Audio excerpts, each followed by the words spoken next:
People के पेड़ के नीचे हम लक्ष्मी जी के साथ शनिवार के दिन आपसे मिलने के लिए आए हैं। शनिवार के दिन जो पीपल के वृक्ष के नीचे दिया लगाएगा उसके घर में कभी संपदा की कमी नहीं होगी। सारे दिन पीपल के वृक्ष के नीचे हमारा निवास होगा।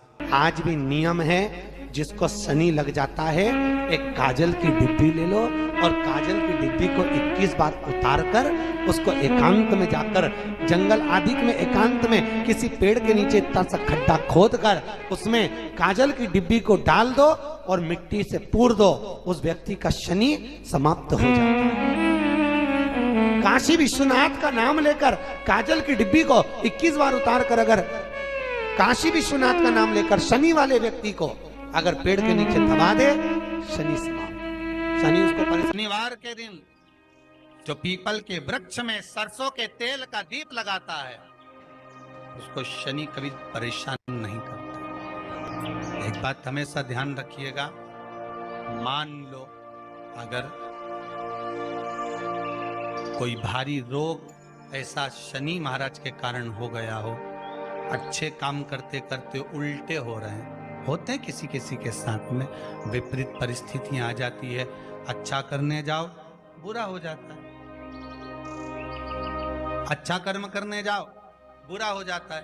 तो पीपल के वृक्ष की जो छाल होती है, छाल देखिए, पीपल के वृक्ष में जो छाल लगी होती है उस छाल को घिसकर चंदन बनाकर भगवान शंकर का स्नान कराकर अभिषेक कराकर पूजन कराने के बाद हमें पिपलेश्वर महादेव का नाम लेकर, कौन से महादेव? पिपलेश्वर महादेव का नाम लेकर वो जो घिसी हुई छाल होती है उस छाल का तिलक भगवान शंकर को लगा लो और उसी का थोड़ा सा भाग अपने कंठ पर मस्तक पर लगाना प्रारंभ कर दो। धीरे धीरे जो विपरीत दशा है वो सुधरना प्रारंभ हो जाती है। पर नाम याद रखना, पिपलेश्वर, जम के बोलिए, पिपलेश्वर महादेव। एक देवता ऐसे हैं जिन्होंने दूसरे का हिस्सा खाने का प्रयास करा था और आज भी उस देवता से दुनिया डरती है।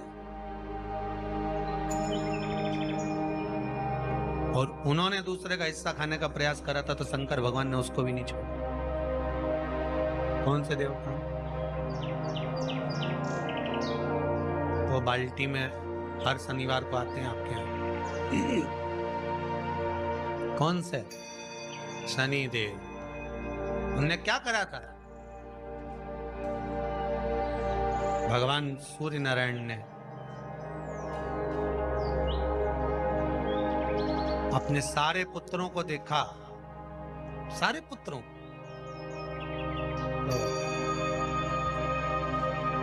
सारे पुत्रों को देखकर आज मेरे सूर्य नारायण भगवान बड़े सुखी, बड़े प्रसन्न।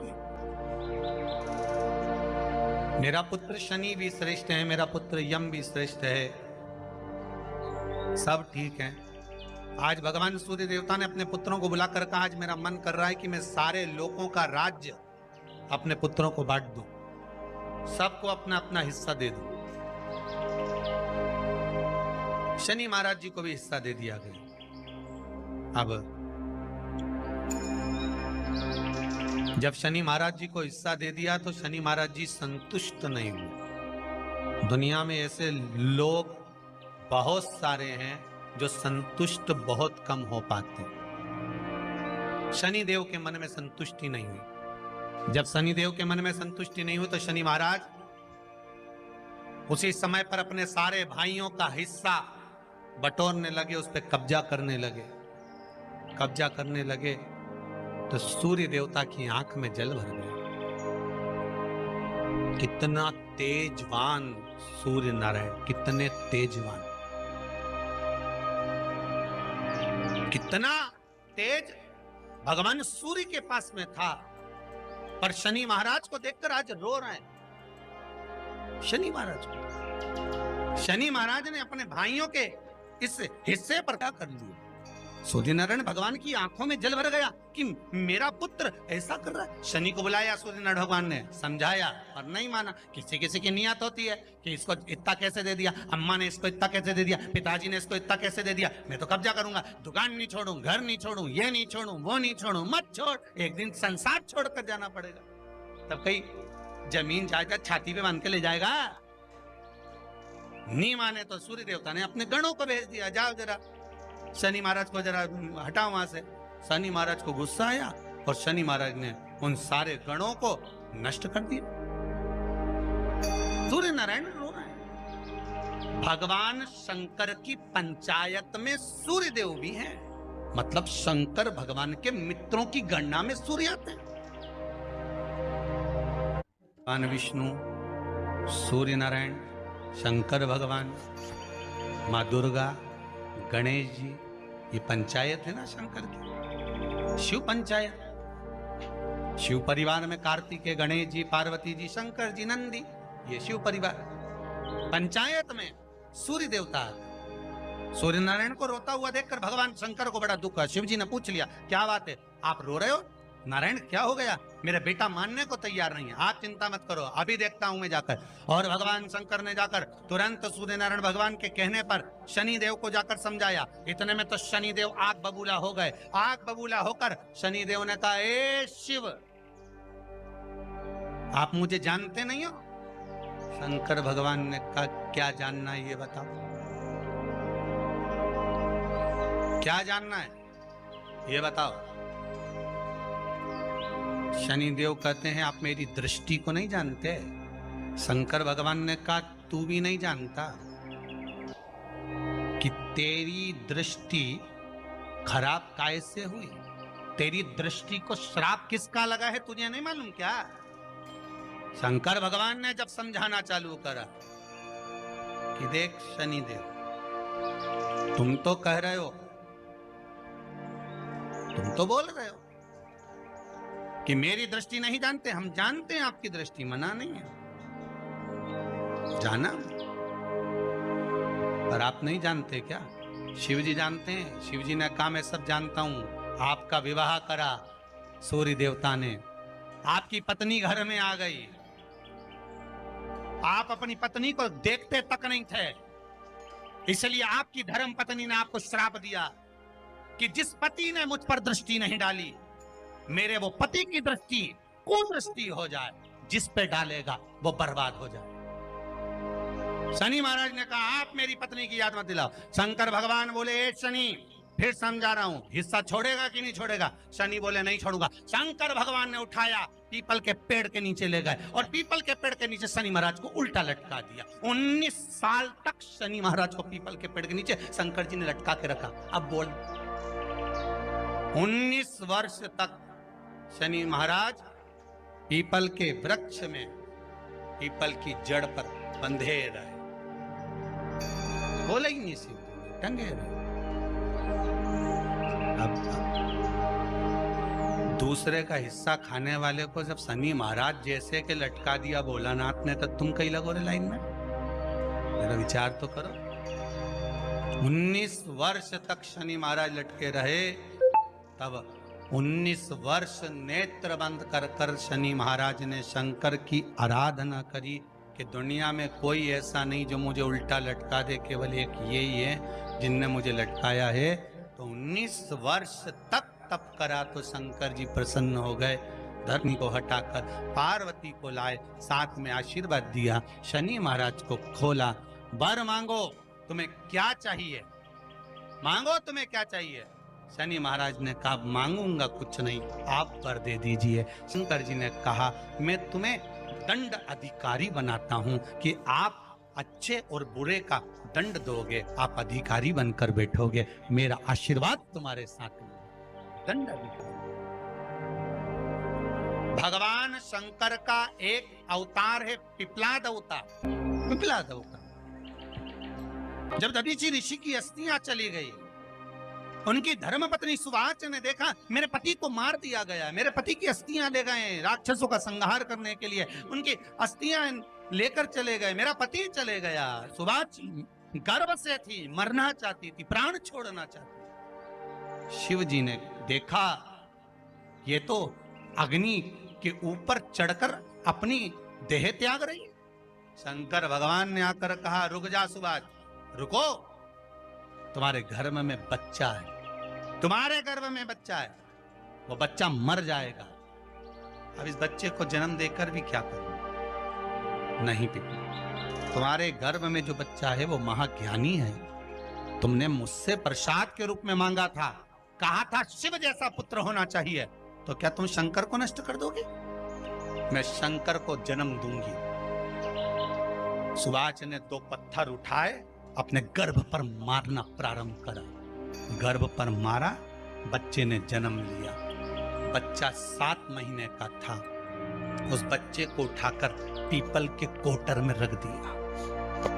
पीपल की कोटर। एक गिलहरी पीपल के फल को लेकर आती थी, पिपलाद के मुंह में देती थी। शिव का एक, इसलिए शंकर का नाम ही पिपलेश्वर महा।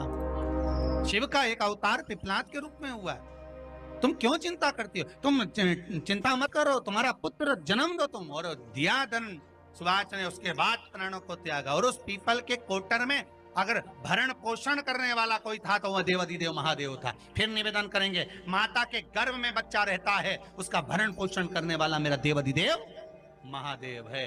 अगर जन्म उसने दिया है तो मृत्यु भी वो देगा। अगर तुमको कुछ ज्ञान दिया है तो अच्छी जगह पर भी वही पहुंचाएगा। आप जो अभिलाषा लेकर आते हैं, बच्चे कहते हैं हमारी नौकरी नहीं है, सर्विस नहीं है, हम इस कॉलेज में पढ़ना चाहते हैं, हम इस जगह जाना चाहते हैं, हम इस पद पर जाना चाहते हैं, बस इतना याद रखना, तुम्हारा भाग्य बुरा नहीं होता। कभी भी याद रखना, संसार में जिसको भगवान ने जन्म दिया उसकी किस्मत कभी बेकार नहीं हो सकती। अगर भगवान तुम्हारी किस्मत बेकार होती तो जानवर बनाकर पैदा करता, इंसान बनाकर नहीं। किस्मत अच्छी थी इसलिए इंसान बनकर पैदा, जानवर बनाकर पैदा नहीं करा। अगर तुम्हारी किस्मत अच्छी थी इसलिए मनुष्य बनकर पैदा हुए हो, इंसान बनकर पैदा हुए हो, मानव बनकर पैदा हुए हो।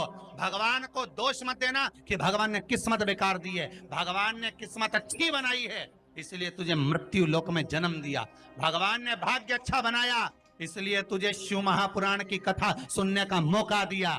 नहीं तो भाग्य में नहीं होती तो कहां से मिल जाती? किस्मत अच्छी है तो भगवान नौकरी भी लगाएगा, धंधा भी करवाएगा, सर्विस भी कराएगा, विवाह भी करेगा, शादी भी करेगा, मकान भी बनाएगा, जायदाद भी देगा, संतान भी देगा।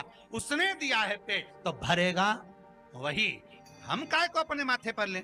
मैंने इतनी पढ़ाई कर ली, मैं इंजीनियर हो गया, मैं ये बन गया, मैंने तो ये कर लिया, उसके बाद भी मैं घर में बैठा हूं, मेरा छोरा घर में बैठा, इतना पढ़ने के बाद बैठा। जन्म उसने दिया है, भाग्य उसका है, किस्मत उसकी है, तो कहो उसको कि शंकर का भजन कर, मंथन करे, मक्खन निकलेगा और घी भी जरूर बने। हारना मती, जब तेरे 3.5 करोड़ बन, गिनती मत करना, गिनती वो करेगा। तू तो भज, तू कुबेरेश्वर का स्मरण कर, तू महाकाल का स्मरण कर, तू काशी विश्वनाथ का स्मरण कर, तू महाकाल राजा का स्मरण करके तो देख। शिव का भजन कर, 1 लोटा पानी ले जाकर रोज चढ़ा शंकर जी के मंदिर में जा। शिव से भजन करने में क्या देरी? नहीं जा सकता शिव मंदिर में जाने में? बच्चों को अगर शर्म आती हो तो बेलपत्री के पेड़ के नीचे पानी चढ़ाया, वो भी नहीं कर सकता तो पीपल के पेड़ के नीचे चढ़ाया, वो भी नहीं कर सकता तो आंवले के पेड़ के नीचे चढ़ाया। पर कहीं जुड़ तो सरी, एक बार साध तो सरी, पकड़ने का प्रयास तो करो परमात्मा।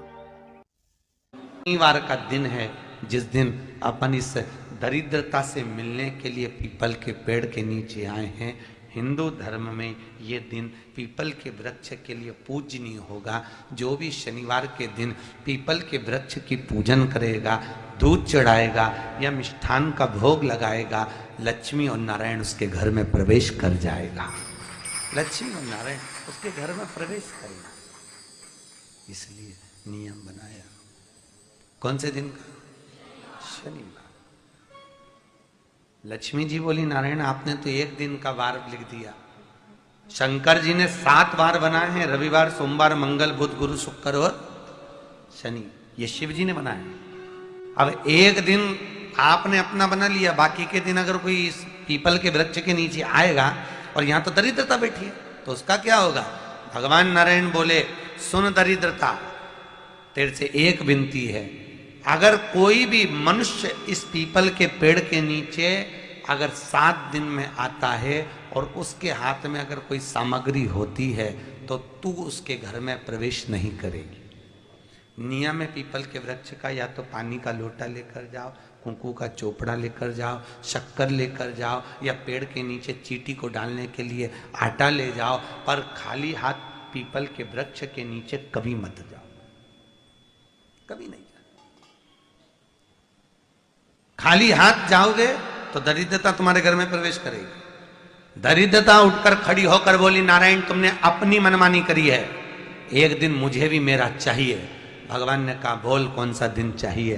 दरिद्रता कहती है रविवार के दिन इस पीपल के वृक्ष के नीचे मैं दिन भर नृत्य करूं, इसमें रहूं, और जो यहां आए रविवार को मैं उसके घर में प्रवेश करूं।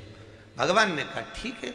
दरिद्रता रविवार का दिन एक ऐसा दिन रहेगा जिस दिन तू इस पीपल के वृक्ष के नीचे नृत्य करेगी, और जो आएगा इस पीपल के वृक्ष के नीचे तो उसके साथ प्रवेश करेगी।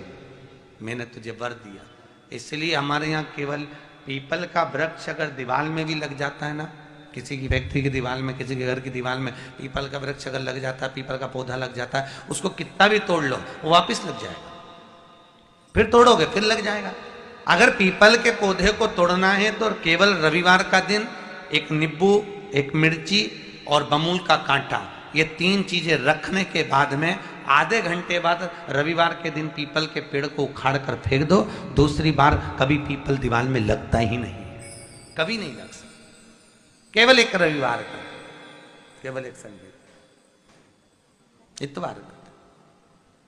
घर में दीवारों पर अगर पीपल लग भी गया है, इसलिए पीपल के वृक्ष को उखाड़ने का, अगर घर में पीपल लगा हुआ है या पीपल का पौधा हमारे घर में लग गया, उसको उतारना, निकालना, लगाना, तो पीपल के वृक्ष को अगर निकाला जाता है तो रविवार के दिन, और अगर पीपल के वृक्ष को कहीं लगाया जाता है तो सोमवार के दिन या मंगलवार के दिन, बुधवार के दिन, इन दिनों में लगा सकते पीपल के वृक्ष कहीं लगाना।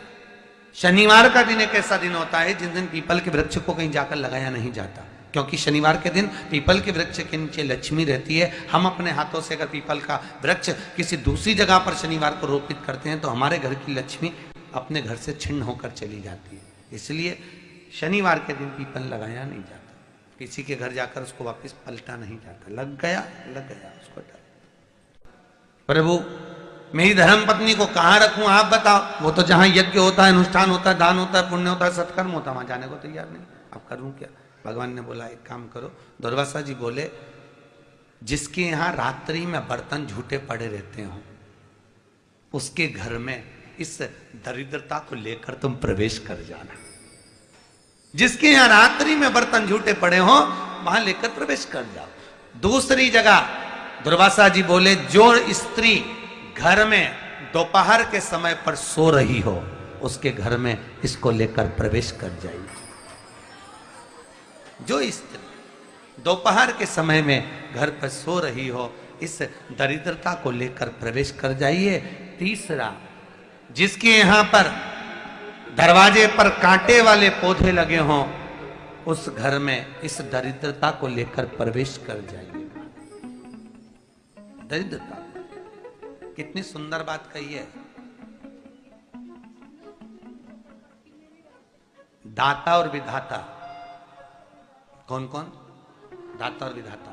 लक्ष्मी और दरिद्रता के सगे भाई हैं। कौन कौन? दाता और विधाता।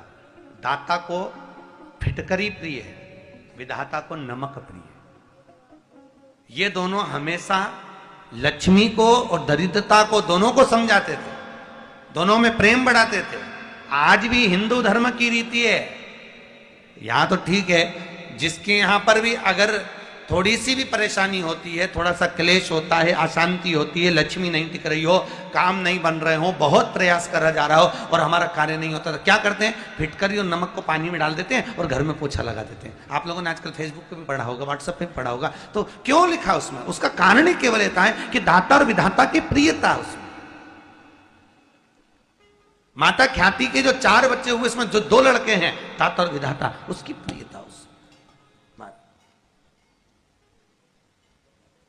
उसकी पूर्णता उस। अब दुर्वासा जी बोले अपनी धर्म पत्नी को वहां लेकर, जहां कांटेदार पौधे लगे हों वहां पर लेकर प्रवेश कर जाइए। कांटेदार पौधों में उस दरिद्रता का निवास हो गया। आए जब कष्ट, बहुत कष्ट का जीवन चल रहा हो, बहुत कष्ट की जिंदगी चल रही हो, ध्यान लगाना, अगर कष्ट का जीवन चल रहा हो, तकलीफ की जिंदगी चल रही हो, 5-7 सोमवार, या तो 5 सोमवार या 7 सोमवार, हाथ में दुर्वा, मान लो ये तुमने दुर्वा ले ली, हाथ में दुर्वा, एक बेलपत्र, और उसी हाथ में अपने घर का भरा हुआ 1 लोटा जल। पहले रखना है दुर्वा, फिर रखना है बेलपत्र, उसके बाद में हाथ में 1 लोटा जल, और दोनों हाथों का स्पर्श करते हुए जो अपना पूजन का कक्ष होता है घर के अंदर का, उस पूजन कक्ष की साक्षी में खड़े होकर अपने कुल देवता, पितृ देवता और अन्य देवताओं का स्मरण करते हुए, बाबा बहुत दुखी हूँ, बहुत तकलीफ में हूँ, बहुत कष्ट में हूँ, मेरा परिवार आज दुख तकलीफ में है, मेरा परिवार आज कष्ट में है, दुख में है, कष्ट में है। बाबा को अपने मन का भाव कहते हुए, हृदय से प्रार्थना करते हुए अपने घर के मंदिर से निकल कर फिर उस जल को लेकर शिवालय तक जाओ और दक्षिण की ओर खड़े होकर उत्तर की ओर मुख कर कर जल समर्पित करो। बेलपत्र और दुर्वा दोनों को अशोक सुंदरी वाली जगह पर चढ़ा दीजिए। अशोक सुंदरी की जगह तो सबको मालूम है ना। अशोक सुंदरी वाली जगह पर उस बेलपत्र और दुर्वा को समर्पित कर दो। चढ़ा हुआ थोड़ा सा जल लेकर आओ, घर के दरवाजे पर उसका छींटा दे दो, लेपन कर दो, और बाबा से 5 सोमवार नियम से आप दुर्वा, बेलपत्र और जल का प्रयोग अगर करोगे, 5 सोमवार पूर्ण होंगे, जो तुम्हारा दुख है वो समाप्त जरूर होगा। शिव करुणा जरूर, शिव कृपा जरूर। बस इसमें 3 चीजों का स्मरण रखिएगा। 3 चीजों शिव पुराण कर रही है, इसमें 3 चीजों का स्मरण करिए। पहले नंबर पर दुर्वा, दूसरे नंबर पर बेलपत्र, और तीसरे नंबर पर जब जल चढ़ाकर वापिस आओ तो अपने घर में प्रवेश के पहले देहली पर, चौखट पर भगवान शंकर के अपने घर के द्वार पर शिव का नाम लेकर जल का सिंचन। 3 शिवजी की करुणा का गुणगान करने के लिए 3, जब आप तकलीफ में होते हो तो 3, शंकर को जल चढ़ाने वाला, 1 लोटा जल चढ़ाने वाले के पास 3 को भगवान शिव अवश्य भेजते हैं।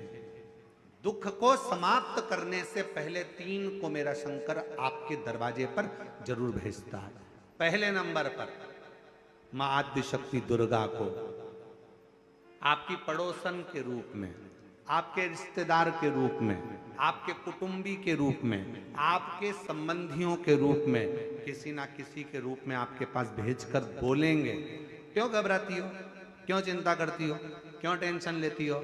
मैंने सुना है कथा में बाबा ने ये बताया था, एक काम कर, 1 बेलपत्र, 1 दुर्वा लेकर जा, बताएगी, आएगी, बैठेगी, सुंदर, उस दिन उसका चेहरा देखोगे आप तो आपको लगेगा ये मेरी पड़ोसन नहीं हो सकती। उसका चेहरा देखोगे तो आपको लगेगा ये मेरी देवरानी नहीं, ये मेरी जेठानी नहीं, ये मेरी ननंद नहीं, ये मेरा रिश्तेदार नहीं। आज इसका चेहरा कुछ और बोल रहा होगा। जब होगी तब कोई तुम्हारे कहेगा, धीरे से, सामने नहीं आएगा तो सुंदर स्वरूप धारण कर कर स्वप्न में आकर कहेगा। ऐसा लगेगा कोई तुम्हें जगा कर कह रहा है कि तू घबराना मती, तू ये कर लेना। समझ, धीरे से, सामने नहीं आएगा तो सुंदर स्वरूप धारण कर कर स्वप्न में आकर कहेगा। ऐसा लगेगा कोई तुम्हें जगा कर कह रहा है कि तू घबराना मती, तू ये कर लेना। समझ लेना मेरे बाबा ने अपनी अर्धांगिनी पार्वती को तुम्हारे पास भेज दिया,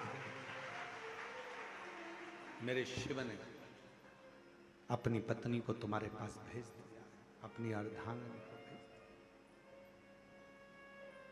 दूसरे नंबर पर मेरे भोले बाबा, मेरे शंकर, मेरे त्रिकालदर्शी, मेरे करुणा सागर, मेरे शंकर दूसरे नंबर पर अपने गण भृंगी को भेज देते। शिव जी के गण श्रृंगी और भृंगी का कर्म क्या? श्रृंगी शिव से दूर नहीं होता और भृंगी शिव जी की आज्ञा पाकर शंकर के भक्त के पास जाकर बैठता है। शिव जी अपने दूसरे पात्र को भेजते हैं भृंगी को। भृंगी दूसरे नंबर पर जाता है। उसका काम क्या है? भृंगी का कर्म क्या है?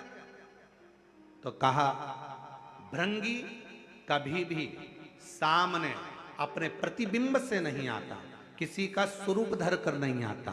भृंगी आपके हृदय में आकर भीतर से बोलने का प्रयास करता है। ये काम गलत हो रहा है, इसको रोक ले। तेरा मन से अंदर से बोलने का प्रयास करेगा, एक काम कर, तू वहां चले जा, ऐसा हो सकता है, तू ऐसा कर ले, तू वैसा कर ले। वो बताने का प्रयास करेगा, वो आपको ले जाने का प्रयास करेगा, उस तक ले जाने का प्रयास करेगा कि ये कर्म कर, ये कर्म कर।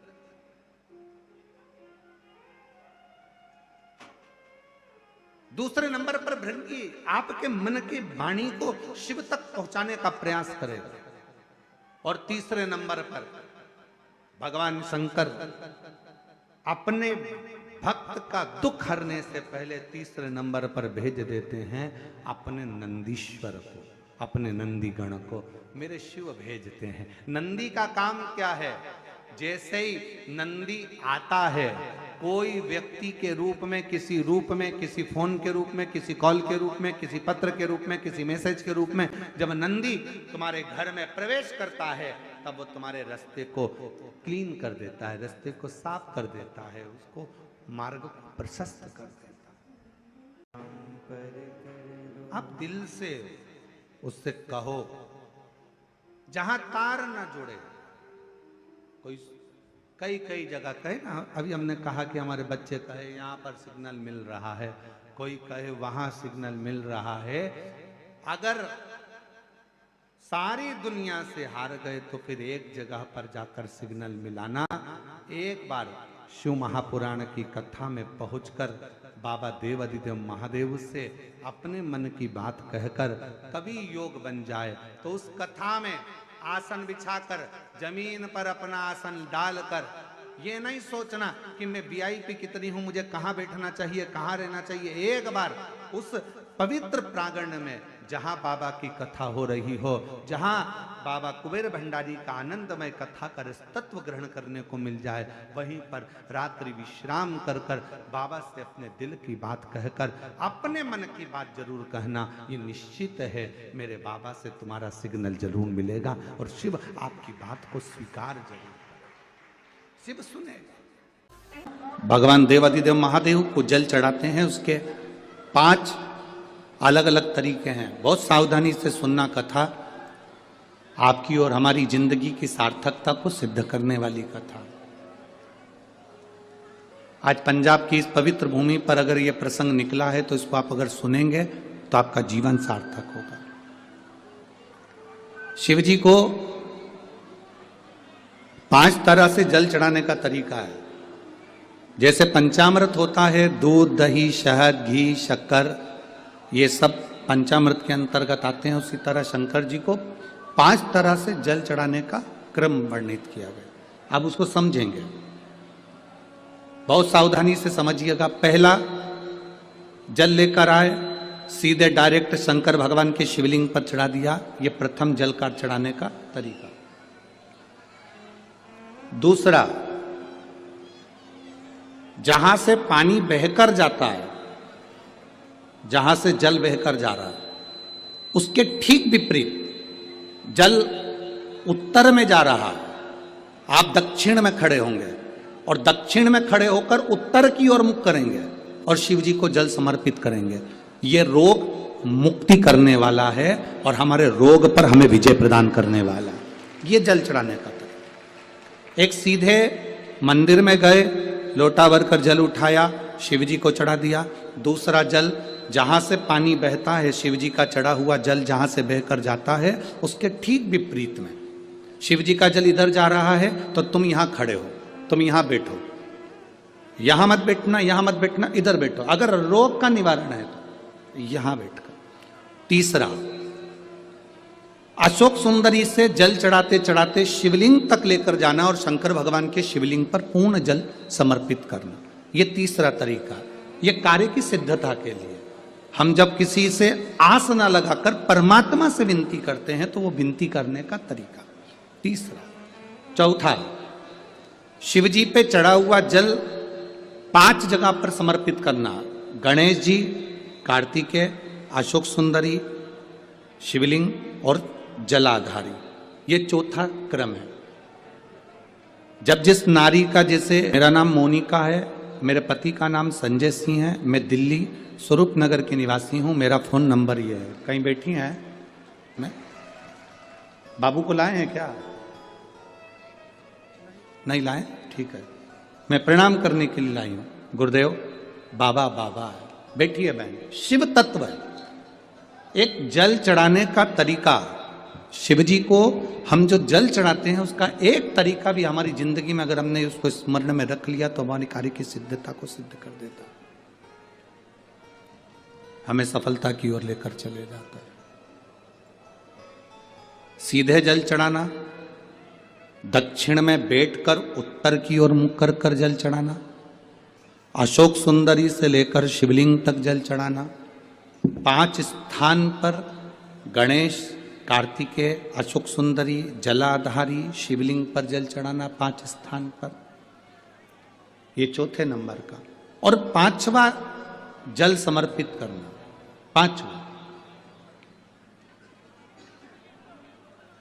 5वें नंबर का जल।